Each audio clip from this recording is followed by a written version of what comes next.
Hi friends আজকে শুভ পয়লা বৈশাখ। আমার সকল ফ্রেন্ডকে এই পয়লা বৈশাখের আন্তরিক প্রীতি ভালোবাসা ও শুভেচ্ছা জানাই। ফ্রেন্ডস, এই পয়লা বৈশাখ উপলক্ষে প্রতি বছর এর ন্যায় এবছরও আমার বাড়ির পাশের মাঠে দেখো চড়ক মেলা বসে। এই হচ্ছে সেই চড়ক গাছ যেটাতে সন্ন্যাসীরা ঘোরে। দেখো সন্ন্যাসীরা এখন চড়ক গাছটিকে পুজো করছে চড়ক গাছে ওঠার আগে। এই সন্ন্যাসীরা এক মাস ধরে শিবের গাজন উৎসব পালন করে। তারা নানা রকম নিরামিষ খেয়ে, তারপর বটি ঝাঁপ, কাটা ঝাঁপ, তারপর বান ফোড়া এগুলোর পরে এই চড়ক গাছে তারা ঘোরে। দেখো সন্ন্যাসীরা নাচছে চড়ক গাছে ওঠার আগে।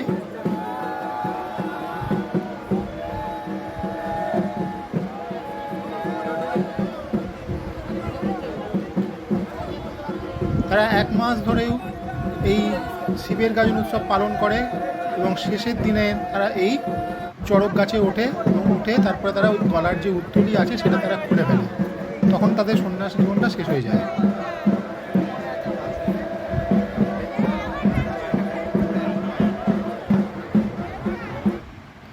এই দেখো ইনি হচ্ছে মূল সন্ন্যাসী, মানে প্রধান সন্ন্যাসী। ইনি দেখুন ফার্স্টে চড়ক গাছে উঠছে।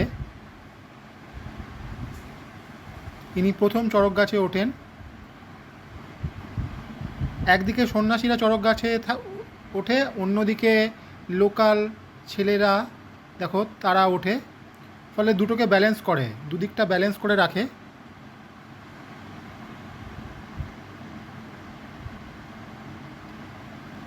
এই দেখো সন্ন্যাসীরা একদিকে রয়েছে আর একদিকে লোকাল কোনো ছেলে সে উঠবে এদিকে।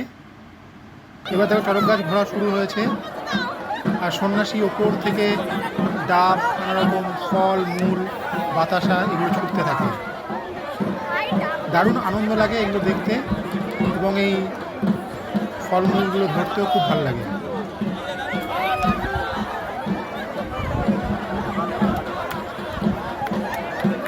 দেখো খুব মজা হচ্ছে, সবাই দেখো খুব মজা করছে এই ফলগুলো পাওয়ার জন্য। এই ফলগুলোকে নাকি খুব পবিত্র হিসেবে ধরা হয়। এছাড়াও দেখো এখানে মেলা বসেছে, চড়ক পূজা উপলক্ষে যে মেলা, সেই মেলায় বসছে। বাচ্চাদের নানা রকমের খেলনার জিনিস রয়েছে। দেখো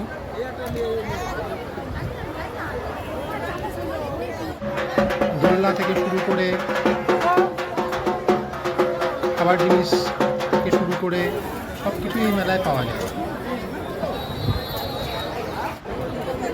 যদি আমার এই ভিডিওটা ভালো লাগে please like, share, comment. Thank you.